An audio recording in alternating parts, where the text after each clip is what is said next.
Senator Kennedy had been shot. Next week, that Senator Robert Kennedy was assassinated in Los Angeles.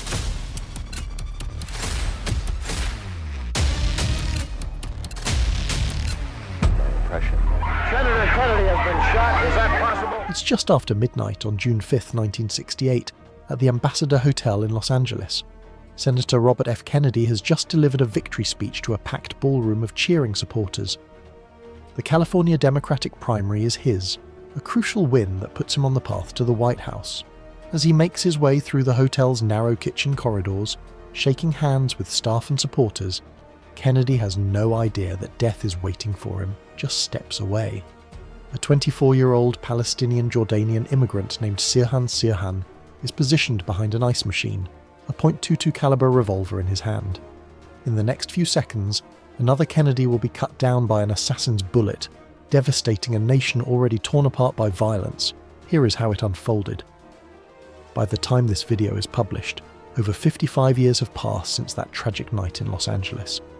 But the details of Robert Kennedy's assassination reveal a security failure that allowed a determined killer to get within arm's reach of a presidential candidate. The shooting would forever change how America protects its political leaders and mark another dark chapter in the violent decade of the 1960s. It's been a long day of campaigning across Los Angeles for Robert Francis Kennedy. The 42-year-old senator from New York is riding a wave of momentum in his bid for the Democratic presidential nomination. Earlier that afternoon, he was relaxing at filmmaker John Frankenheimer's Malibu home, confident about his chances in the crucial California primary. Kennedy needs this win desperately. After entering the presidential race just 3 months earlier, following President Lyndon Johnson's surprise withdrawal, he's been fighting an uphill battle against Vice President Hubert Humphrey and Senator Eugene McCarthy. California's 174 delegate votes could make the difference in securing the nomination. The Ambassador Hotel on Wilshire Boulevard is buzzing with anticipation. The 8-story landmark, built in 1921, has hosted presidents and movie stars for decades. Tonight, it's ground zero for Kennedy's victory celebration. Over 3,000 supporters, journalists and campaign workers pack the hotel. The Embassy Room ballroom, designed to hold 1,800 people, is stuffed beyond capacity. Security is woefully inadequate for an event of this magnitude. Just 8 LAPD officers patrol outside in 4 squad cars, instructed only to watch for suspicious activity. Inside the hotel, a skeleton crew of 17 security guards, 11 permanent hotel staff and 6 hired from the Ace Guard service are responsible for all 8 floors of the massive building. Kennedy himself travels with just 3 personal bodyguards, former FBI agent Bill Barry, Olympic decathlon champion Rafer Johnson, and former NFL player Roosevelt Rosie Greer. In 1968, presidential candidates received no Secret Service protection, a policy that will change forever after tonight's events. Take a look at what happened earlier that day. While Kennedy was making his final campaign push, Sirhan Sirhan was at a shooting range, methodically practicing with his .22 caliber Iver Johnson revolver.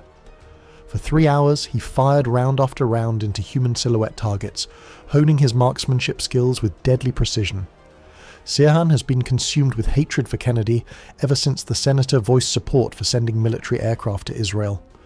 Born in Jerusalem in 1944, Sirhan came to America with his family when he was 12 years old.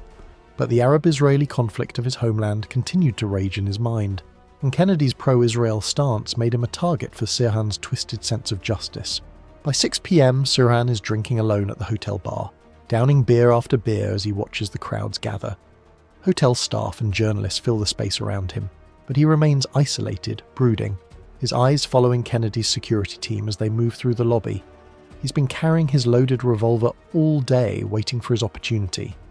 The hotel's layout creates a security nightmare that Sirhan exploits perfectly. The embassy room connects to the main kitchen through a narrow pantry area lined with steam tables and an industrial ice machine. This back route allows Kennedy to move between different areas of the hotel, but it also creates multiple access points that are impossible to secure effectively. At 8 p.m, Kennedy arrives at the Ambassador just as voting booths close across California. In the hotel lobby, security guards confiscate stickers from 2 individuals that read "Kill Kennedy," an ominous sign that goes largely unnoticed in the chaos.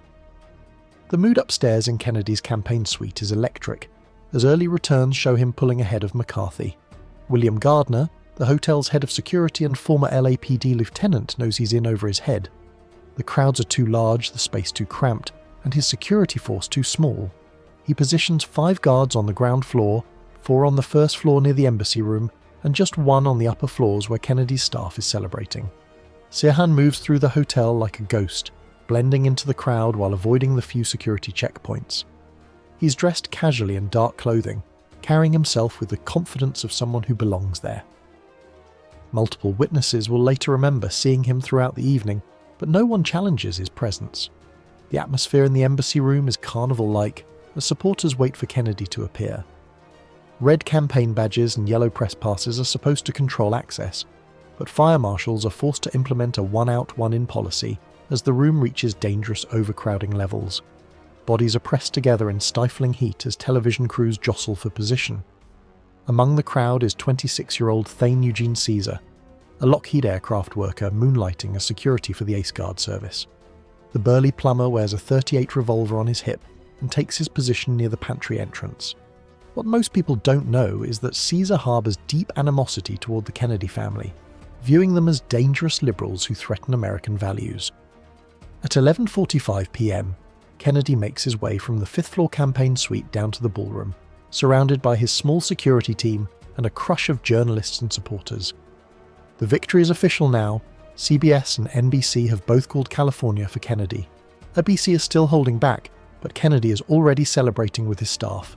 "We've done it, Bobby. We've done it," screams one campaign worker as they enter the elevator. Kennedy's face shows the strain of the long campaign, but his eyes burn with the intensity of a man who believes he's destined for the White House. After the tragedy of his brother's assassination in Dallas 5 years earlier, Robert Kennedy has accepted that running for president means playing Russian roulette with his life. At 11:58 p.m, live television cameras capture Kennedy walking through the hotel's back corridors, moving from the kitchen area toward the embassy room. The narrow passages are crowded with supporters, hotel workers, and curious onlookers eager to catch a glimpse of the man who might be the next president. 19-year-old Vincent DiPiero, a hotel waiter with the day off, has no trouble accessing the restricted areas. He shakes Kennedy's hand as the senator passes, unaware that he's about to witness an assassination that will haunt him for the rest of his life. June 5, 1968, 12:01 a.m.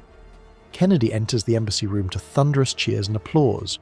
Standing at the podium with 20 smiling aides behind him and American flags draped as a backdrop, he surveys the sea of supporters chanting, "We want Bobby."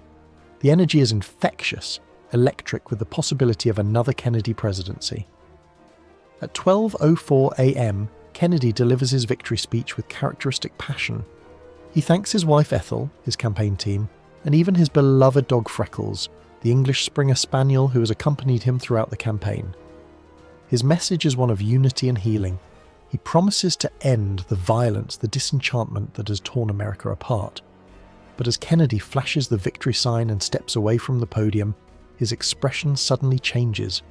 The smile fades, replaced by a look of contemplation, almost foreboding, as if some part of him senses what's about to happen. Campaign manager Fred Dutton approaches Kennedy as he prepares to leave the stage. The original plan was for Kennedy to walk through the main ballroom to greet more supporters, then proceed to a press conference with print journalists. But Dutton warns that the crowd is too rowdy and congested for Kennedy to safely navigate. They decide on an alternate route, back through the kitchen and pantry where fewer people are gathered. It's a fateful decision that will deliver Kennedy directly into Sirhan's hands. Security officers Fred Murphy and William Gardner seem aware of the route change, suggesting word has spread among hotel staff. Somehow that information has also reached Sirhan Sirhan. At 12:14 a.m, Sirhan positions himself in the pantry area, surrounded by 77 other people, in what has become a chaotic celebration. Kitchen workers, hotel staff, journalists and supporters fill the narrow space as they wait for Kennedy to appear. Sirhan feels for his revolver one final time. It's still there, fully loaded with 8 rounds. He shows no emotion, no nervousness, just cold determination. Kennedy steps through the curtain at the back of the stage and begins his fateful walk. He moves through an anteroom, turns right down an incline, passes through a vestibule and enters the pantry. His bodyguard Bill Barry has gotten separated in the crowd, staying back to help Ethel Kennedy navigate the chaos.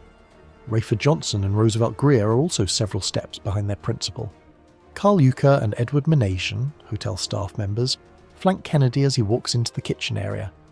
Ambassador Security Officer Stanley Kowalek walks just ahead of the senator, while Thane Caesar stays close behind, almost brushing against Kennedy's back. The formation provides some protection, but it's far from the tight security bubble that would surround a modern presidential candidate. Bill Epridge, a photographer for Life magazine, captures the scene with his camera as Kennedy stops to autograph a poster for Michael Wayne, a 21-year-old bookstore clerk. The senator's genuine warmth and accessibility, the very qualities that make him beloved by supporters, also make him vulnerable to attack. Polish journalist Stanislaw Pruszynski moves through the crowd with his recording equipment, having just retrieved a microphone from the podium after Kennedy's speech. Unbeknownst to him, the microphone is still active, and his tape recorder is about to capture audio evidence of one of the most shocking crimes in American history. Kennedy shakes hands with two kitchen workers as he moves through the pantry. Paul Schrade, a Labour leader who has been instrumental in securing working-class votes for Kennedy, follows close behind, smiling with the satisfaction of a man who believes he's watching the next president work the crowd. Several feet away, Sirhan Sirhan steps out from behind the ice machine. At 12:15 a.m., Sirhan fixes his gaze on Kennedy and lunges forward, his right hand gripping the .22 caliber revolver. Vincent DiPiero watches in horror as the young man with dark hair and intense eyes raises his weapon and fires. Take a look at what happened in those crucial seconds. The first shot rings out like a firecracker, causing initial confusion among the crowd. Stanley Kowalek, standing directly in front of Kennedy, feels the bullet whistle past his ear. Paul Schrade, hit by the second bullet, feels like he's been electrocuted as he collapses to the floor, blood spattering across DiPiero's face. More shots follow in rapid succession, the sound echoing off the kitchen's hard surfaces like a string of firecrackers. Kennedy staggers and raises his right hand to his ear as the fatal bullet enters behind his right ear and lodges in his brain. Thane Caesar, just inches behind Kennedy, falls backward as the senator collapses, blood streaming down the side of his face. Carl Uecker reacts instantly, throwing his arm around Sirhan's neck and getting him in a headlock, bending him over a steam table. But he can't dislodge the gun from Sirhan's grip, and the gunman continues firing wildly into the crowd. In just 6 seconds, 5 people are shot. Panic erupts as people stampede toward the exits, screaming and climbing over each other to escape. Elizabeth Evans, a 42-year-old artist, takes a bullet to the forehead but survives when it glances off her skull. William Weissel, a 30-year-old ABC News director, is shot in the stomach. 17-year-old Erwin Stroll, a campaign volunteer, is hit in the leg. 19-year-old Ira Goldstein, a reporter, takes a bullet to the calf. All 8 chambers of Sirhan's revolver have been emptied. 12 seconds after the first shot, CBS cameraman Jim Wilson forces his way into the melee and begins filming the aftermath. His camera captures Paul Schrade motionless on the floor, and Kennedy lying on his back with his arms outstretched, blood pooling beneath his head.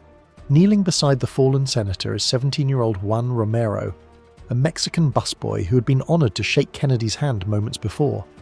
"Come on, Senator, you can make it," he whispers, placing a rosary in Kennedy's palm. In a faint voice, Kennedy asks, "Is everybody okay? Is Paul all right?" Dash's first concern for others even as his life ebbs away. The struggle to subdue Sirhan continues as Bill Barry punches the gunman twice in the face, while Rayford Johnson and Roosevelt Grier fight to wrestle the weapon away. Sirhan somehow regains control of his gun temporarily before the two athletes finally overpower him. "Ladies and gentlemen, they have got the gun away from the man," announces KRKD reporter Andrew West, who has been recording the chaos live on radio. Ethel Kennedy pushes through the crowd to reach her husband's side. Despite the horror of the scene, she's relieved to see that Bobby is still conscious. "Ethel, Ethel," he mutters as she cradles his head. The sight of the senator's pregnant wife kneeling in his blood becomes one of the most heartbreaking images of that tragic night. Dr. Stanley Abou, a radiologist who happened to be at the hotel, responds to urgent calls for medical assistance. He finds Kennedy with a small entry wound, just back of the right ear, and a mass of clotted blood around the wound. Using his finger to clear the blood clot from Kennedy's airway, Abou manages to improve the senator's breathing slightly. offering a faint hope that he might survive. At 12:23 a.m, ambulance crew members Max Berman and Robert Hulsman arrive and carefully load Kennedy onto a gurney. As they lift him, Kennedy moans 3 words: "No, no, no." The crowd surges toward the ambulance, forcing police to hold them back as the vehicle races towards Central Receiving Hospital. Meanwhile, officers Arthur Placencia and Travis White struggle to get Sirhan into a police car as an angry mob forms outside the hotel. "This one is going to face trial," shouts Jesse Unruh, Speaker of the California Assembly. "Nothing is going to happen to him." "We aren't going to have another Dallas." The crowd attacks both the officers and their prisoner, forcing them to fight their way to the squad car. During the ride to the police station, Officer Placencia reads Sirhan his rights and asks why he shot Kennedy. "I did it for my country," Sirhan replies matter-of-factly. When pressed for more details, he simply says, "It's too late," and refuses to speak further. At 12:45 a.m, Kennedy arrives at the hospital in a comatose state. Blood oozes from his ear, and his eyes are described as wide open, but dry and lusterless. His condition is critical. He needs immediate brain surgery and is rushed to Good Samaritan Hospital 3 blocks away, where a team of neurosurgeons is standing by. At 1 a.m, Sirhan is searched at the Rampart Division Police Station. Officers find $400 bills, a $5 bill, 66 cents in change, and 2 live .22 caliber cartridges. Most significantly, they discover 3 pieces of paper. One appears to contain a poem about Kennedy, another is a newspaper ad for a Kennedy rally at the Ambassador Hotel from 3 days earlier, and the third is a clipping about Kennedy's promise to send aircraft to Israel. With no identification found on Sirhan, police book him as John Doe. During interrogation, he remains eerily calm and cheerful, discussing everything except the assassination. When officers ask his name, he responds, "I think I shall remain incognito." Sergeant William Jordan, conducting the interrogation, later notes that Sirhan appeared less upset to me than individuals arrested for a traffic violation. At 1:45 a.m, Rafer Johnson arrives at the police station carrying Sirhan's weapon, an Eva Johnson .22 caliber revolver known as a Saturday Night Special because of its association with cheap street crime. The serial number H53725 leads investigators to a gun shop in Pasadena, where they discover the weapon was purchased by Munir Sirhan, the gunman's brother. Dr. Henry Cuneo takes over Kennedy's medical care at Good Samaritan Hospital, placing the senator on a bed of ice to reduce brain swelling. Father Lawrence Joy administers last rites as Ethel Kennedy keeps vigil at her husband's bedside.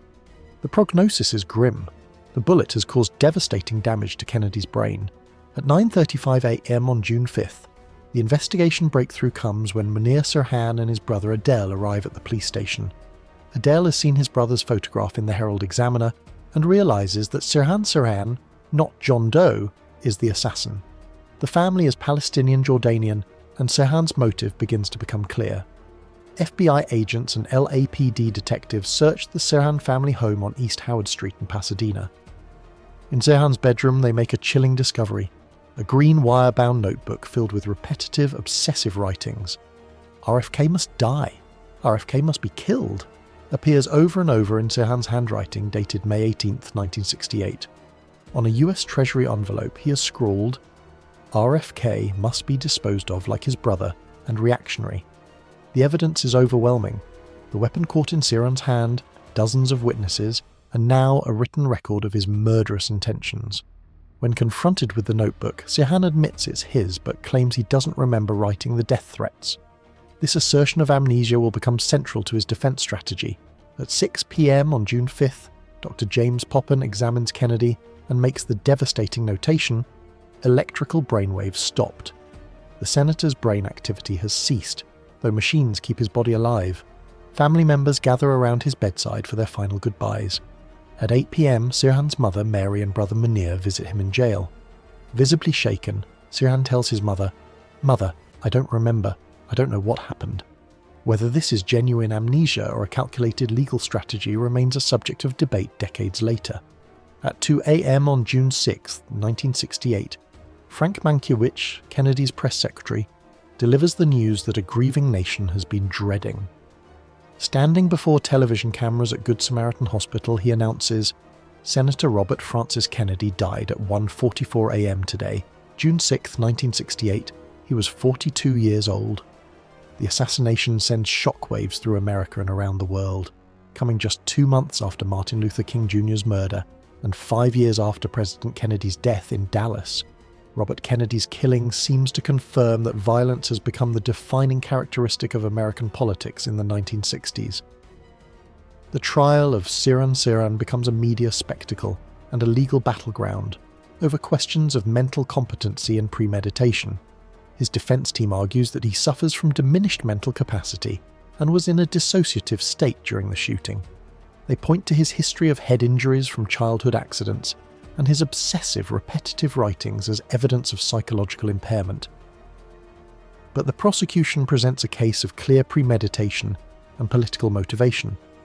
District Attorney Avell Younger argues that Sirhan's notebook entries, his target practice at shooting ranges, and his presence at the Ambassador Hotel with a loaded weapon all demonstrate calculated intent to murder Kennedy. The jury rejects the diminished capacity defense, and Judge Herbert Walker sentences Sirhan to death in the gas chamber. However, his death sentence is commuted to life in prison when the California Supreme Court briefly abolishes capital punishment in 1972. Sirhan remains incarcerated today, having been denied parole 16 times.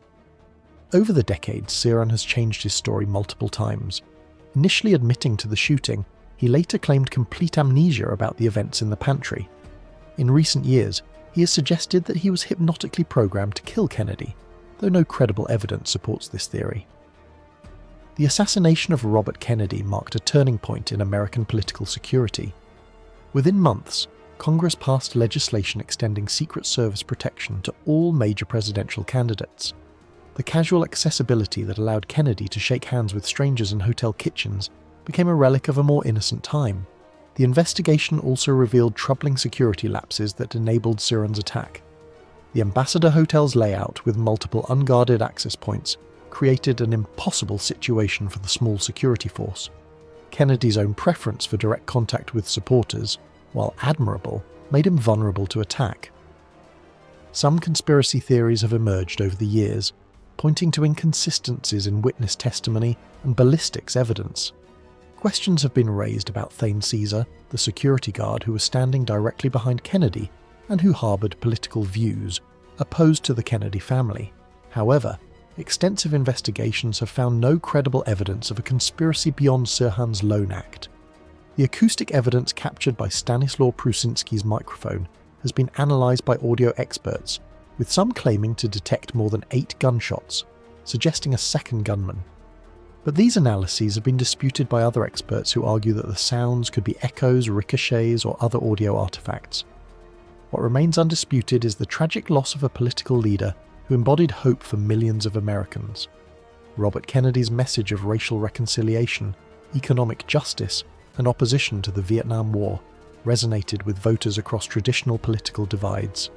His death eliminated what many historians consider the last chance for healing the deep wounds that divided America in the 1960s. The mapping of Robert Kennedy's assassination reveals a perfect storm of inadequate security, political hatred, and personal obsession. Sirhan Sirhan's Palestinian nationalism collided with Kennedy's support for Israel, creating a motive for murder. The Ambassador Hotel's chaotic layout and minimal security created the opportunity, and Kennedy's own accessibility and warmth provided the means for a determined assassin to get close enough to kill. Today, the Ambassador Hotel no longer exists. It was demolished in 2006 to make way for a school complex. But the pantry where Kennedy died has been preserved and relocated to a museum, serving as a reminder of that tragic night when another Kennedy fell to an assassin's bullet. The questions raised by Robert Kennedy's assassination about political extremism, security protocols, and the vulnerability of democratic leaders remain as relevant today as they were in 1968. The image of a young senator lying in a pool of blood clutching a rosary given to him by a teenage busboy continues to symbolize both the promise and the fragility of American democracy. Whether Robert Kennedy might have won the presidency and changed the course of American history will never be known.